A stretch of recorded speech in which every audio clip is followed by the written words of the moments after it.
As Mongol armies withdrew from the ruins of the Hungarian kingdom in the spring of 1242, Europe was left with the frightening prospect of what to do should the horsemen of the Great Khan return. In today's episode, we will look at European preparations for such an eventuality, and how these measures worked when Mongol armies did come back into Europe. Lucky for us, these days if the Mongols did come back, we'd only really have to worry about what to make them for dinner, or let our sponsor HelloFresh worry about that for you. This service delivers fresh food to your home within a week of it leaving the farm, but specifically they deliver precisely what is needed to create dishes on their meal plan. You pick items from their menu beforehand, now featuring a Mediterranean range, and then follow foolproof recipes to create rich meals without a second thought. They offer vegetarian, pescatarian, and fitness-focused menus too, so you can dine according to your wants and needs, with all the admin taken care of for you. And it's all top-of-the-line, flavorful picks, with seasonal tastes mixed in, and plenty of kid-friendly recipes too. You'll waste no more precious weeknight time sourcing and planning meals, waste no more food throwing away unused ingredients since you get the right amount to begin with, and waste no more money. HelloFresh is up to 72% cheaper than getting food from restaurants or grocery stores. Use our link or go to hellofresh.com and use code POGKGSEPT16 for 16 free meals across 7 boxes and 3 surprise gifts.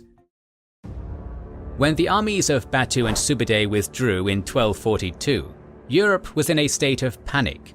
Hungary had been occupied for a year, the Polish duchies had been ravaged, and Mongol forces had darted into the eastern parts of the Holy Roman Empire and Austria.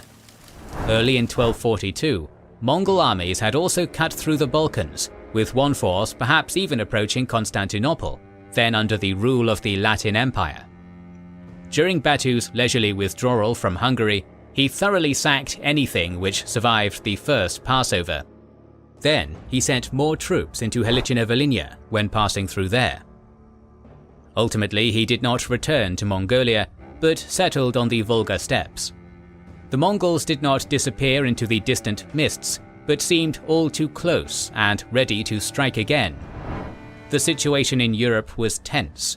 Pope Gregory IX had died in August 1241 in the midst of a violent confrontation with the Holy Roman Emperor, and his successor had reigned only days before he too passed away. It took 2 years for a new pope, Innocent IV, to be ordained. In the Holy Roman Empire, an attempt at an anti-Mongol crusade in 1241, under the emperor's son Conrad, had collapsed into civil war in Germany by that autumn. In 1242, the Saintonge War broke out between France and England.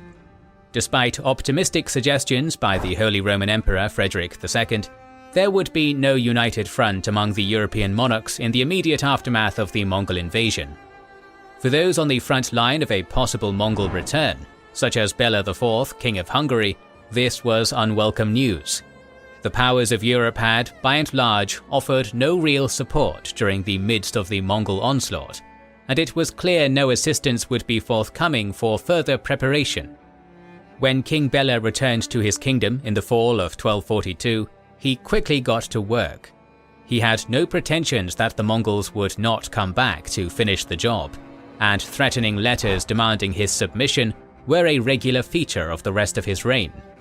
Bela had to prepare for their inevitable return. One of his first actions was to bring the Cumans back to his realm. These Turkic nomads had previously sought shelter in Hungary before the murder of their leader caused them to abandon Bela to the Mongols. Bela coaxed them back with promises of land and a marriage alliance. His son, Istvan, was married to a Cuman princess who was then baptized. The Cumans were given a section of the Great Hungarian Plain depopulated by the Mongols. The hope was for the now settled Cumans to be a first line of defense should the Mongols return. For the rest of the 13th century, Cuman horse archers remained one of the most important parts of the Hungarian army. Much of the kingdom's population had been driven to the westernmost part of Hungary, near the Austrian border, or north into what is now Slovakia. From the Danube River westwards, Bela ordered and encouraged the nobility to build more fortifications, particularly in stone and on more rugged, hard-to-access locations. These had been some of the few fortifications which had survived the first Mongol assault, such as at Esztergom, though they also represented ongoing trends in European castle construction. With the death of the last Babenberg Duke of Austria in 1246, Bela then went to war, unsuccessfully, with his Bohemian neighbour Ottokar over those lands, a failed effort to push his kingdom even more west. One of his key strategies was also to establish a network of marriage alliances with Polish dukes, the Duke of Bavaria, the princes of Halycina-Volhynia, and with the Rus princes who had fled into Hungary. With Halycina-Volhynia, Bela offered encouragement for its ruler, Daniil Romanovich, to declare his independence from the Mongols as King of Ruthenia, making a convenient buffer state between Hungary and the Mongol Empire. Alongside those relationships, Bela continued to contact the Pope and the Holy Roman Emperor, seeking aid, funds, troops, whatever they could spare, presenting himself as the frontline defender of Christendom. With Pope Innocent IV, Bela had a relatively supportive ally, who organized the First Council of Lyon in 1245 to deal with the threats to the Christian peoples, the Mongols, the fall of Jerusalem in 1244, and the Holy Roman Emperor Frederick. But Innocent's papal successors were less keen on Bela's continued exaltations for support. Pope Alexander IV and his successor Urban IV both essentially told Bela to shove it, critiquing his reliance on pagan Cumans and basically telling him the Mongol invasions were punishments for the sin of the Hungarians. In the end, little material papal assistance ever actually came to the Hungarians. The results of Bela's policies we will return to in a few minutes, but we can compare his efforts with the suggestions his contemporaries made. The most deliberate European response to the Mongol invasion was the Council of Lyon in 1245. Pope Innocent IV invited hundreds of prelates from across Europe to discuss the problems facing the Church. Among other important pontifical matters, such as deciding the colours of cardinals' hats and excommunicating Emperor Frederick, the Church Council heard from those who had experienced the invasion firsthand in Eastern Europe. It was decided to learn more about these Mongols, and to do so, several embassies were organised. These were made up of the mendicant orders, the Franciscans and Dominicans. The most well-known of these was Giovanni di Pian del Capini, or John de Plano Capini, as his name is more commonly rendered. Capini departed on his mission in 1245, arriving in the Mongol imperial capital of Karakorum in time for the election of Great Khan Guyuk in 1246, before returning with the Khan's letters demanding the popes and king come to Mongolia to submit. It was an impressive journey for a 65-year-old Italian.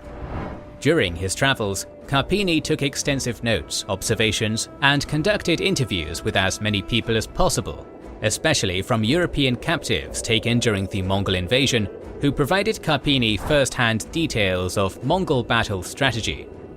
Together, Carpini compiled a lengthy manual on how to battle the Mongols. Thoroughly, he described the appearance, dress, and customs of the Mongols, not in exaggerated mythic terms, but with the detailed eye of an observer who felt lives depended on it. His information is accurate, corroborating well with other European, Chinese, and Persian accounts. Carpini's extensive ethnography of the Mongols, whom he calls Tartars throughout, was no accident. One of the key strategies he suggested was recognizing the difference between the Mongols and the people they ruled over, for Carpini believed that should these people be freed, they would fight against the Mongol menace. Indeed, unity in the face of the Mongols was one of Carpini's primary arguments for a successful defense. Carpini was quite aware of the disunity within Europe, even in the face of the previous Mongol attack, and Guyuk Khan himself told Carpini that he was preparing to finish the conquest. Carpini's work stressed the need for cooperation between European powers, both at diplomatic and strategic levels, that is, to not allow one kingdom to face the Mongols on its own, and at operational and tactical levels. Tight discipline must be kept over troops, they must not break formation to pursue fleeing Mongols, and the army itself needed to be under unified command. No single power or army, Carpini stressed, could stand against them. Most of Carpini's suggestions were to emulate the Mongolian army. Scouts should always be on watch day and night, while the army itself should be organized in the Turco-Mongolian decimal structure to ease command. The army had to advance or retreat together, follow orders, and not break off into small parties that could be picked off piecemeal. In Carpini's view, the Mongols had to be defeated in the field. He actively discouraged hiding in castles. Doing so, he argued, only allowed the Mongols to overrun the countryside and kill whoever they came across. A castle was worth nothing if the kingdom was reduced to ash and its people were taken captive. While he offers advice on how to design fortifications to resist the Mongols, this was a last line of defense, rather than a primary means of protection. Carpini's suggestions for castle design mirrored ongoing efforts in Hungary at the time. That is, on elevated positions, difficult to target by siege machines, well supplied, with deep ditches and well-built walls. But Carpini urges the defenders not to base their entire defense on such forts. As he wrote, "Moreover, in regard to this point, it should be known that the Tartars much prefer men to shut themselves into their cities and fortresses rather than fight with them in the open. For then they say they have got their little pigs shut in their sty, and so they place men to look after them, as I have told above." No, the Mongols had to be confronted head-on before their armies split to attack several points. For equipment, Carpini listed the following. Whoever wishes to fight against the Tartars ought to have the following arms: good strong bows, crossbows, of which the Mongols are much afraid, a good supply of arrows, a serviceable axe of strong iron or a battle axe with a long handle. The heads of the arrows for both bows and crossbows ought to be tempered after the Tartar fashion, in salt water when they are hot, to make them hard enough to pierce the Tartar armor. They should also have swords and lances with a hook to drag the Tartars from their saddle, for they fall off very easily. Knives and cuirasses of a double thickness, for the Tartar arrows do not easily pierce such. A helmet and armor, and other things to protect the body and the horses from their weapons and arrows. If there are any men not as well armed as we have described, they ought to do as the Tartars and go behind the others and shoot at the enemy with their bows and crossbows. There ought to be no stinting of money when purchasing weapons for the defense of souls and bodies and liberty and other possessions. On his return in 1247, Carpini had his account read out and copied as he travelled, ensuring that it spread across Europe. As such, his work, the Histoire Mongolorum, became the most popular account of the Mongols in Europe in the 13th century. Later writers plagiarized and adapted it. The most famous of these was John Mandeville, a 14th century author who copied from Carpini for his own fictional travels. The question remains, though, did Carpini's work influence European defensive measures against the Mongols? It is difficult to answer in the affirmative. While Carpini's work was quickly popularized, there's little evidence to connect it to defensive or offensive measures employed against later Mongol attacks. Aside from the improved fortifications Carpini suggested, something which originated independently of Carpini, the hopes for united armies operating as one body to prevent the Mongols from overrunning the countryside never materialized. After the Prince of Halychina-Volhynia, Daniel Romanovich, had been encouraged by the Hungarians and Pope to assert his independence against the Mongols, he received no support beyond a papal-approved crown, and this independence was soon crushed. The 1260 invasion of Poland by Borodai Noyan was immensely destructive, more so than the first Mongol attacks, according to the Polish chronicler Jan Długos. Here there was no record of any of Carpini's suggestions being adhered to. The Poles received no outside aid, and the battles were all sieges, in which the Mongols overran quickly the Polish defenders. The Mongols retreated laden with booty and captives, having been given free roam to ravage the countryside. In Bulgaria, the Jochid Prince Nogai's troops plundered annually over the 1270s. Only in 1283 did Nogai's troops, commanded by a Byzantine ally, meet significant military defeat against the Serbians during a failed crossing over the River Drym. Nogai and Prince Telebuka led a large attack on the Hungarian kingdom in 1285. Here, the defensive measures of the late Bela IV were put to the test, and once more no influence of Carpini's suggestions can be determined. The Cumans, who Bela had so carefully recalled to the kingdom, revolted at the start of the 1280s in response to Christianization efforts led against them. Though the revolt was put down in 1282, many of these Cumans fled the Hungarian kingdom outright, a number defecting to the Golden Horde, thus unravelling Bela's intended offensive arm against the Mongols. The second Mongol invasion of Hungary is only poorly covered in the extant primary sources, though study of these sources has advanced our knowledge of the campaign since even our own video on it. While it remains a popular claim in online circles to assert that fierce European heavy cavalry under King Laszlo routed the Mongol armies, there is no surviving source that describes any such encounter. Charters issued by Laszlo seem to indicate that he stayed in the western part of the kingdom, mostly in Buda and Pest, throughout the Mongol assault. As archaeologist Mikhail Holeschak noted, it seems unlikely that a king so beleaguered and suffering from harassment from the church and his barons would have missed an opportunity to glorify a victory over the Mongols had he one to share. Instead, the campaign was largely one of small skirmishes and short sieges.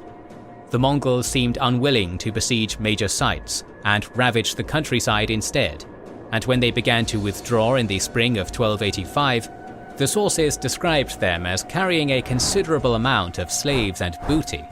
It seems up to that point, the campaign was by and large successful. Carpini's doctrine here evidently played no role in the defense.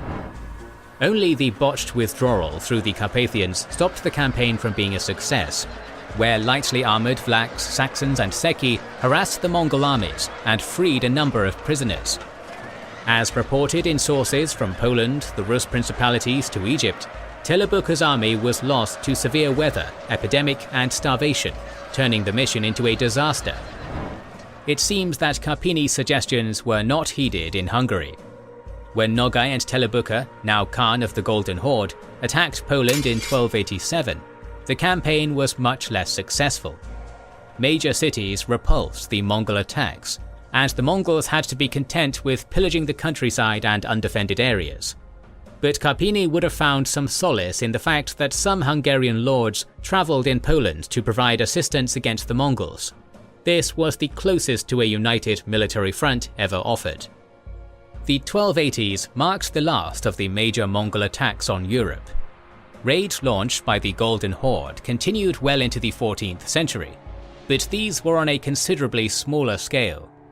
Throughout the first half of the 1300s, Khan Uzbeg showed a remarkable willingness to negotiate for diplomatic settlements when he, the Polish king, and the Lithuanian Grand Duke butted heads over Halychina Volhynia.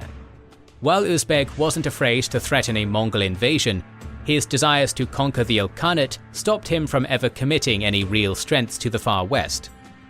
But after Uzbeg's death, the balance shifted. The ravages of the Black Death, ecological and economic catastrophes, and repeated civil wars left the Golden Horde in a state of anarchy from 1360 through to 1380.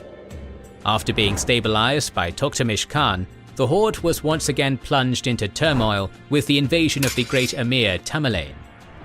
In the midst of this, the rulers of Hungary, Poland and Lithuania invaded the Horde's western lands. The Lithuanians took Kiev and drove to the Black Sea. Unfortunately, the sources generally offer little detail into the specifics of a given victory. Strong cavalry forces marked much of these armies, with their own horse archers.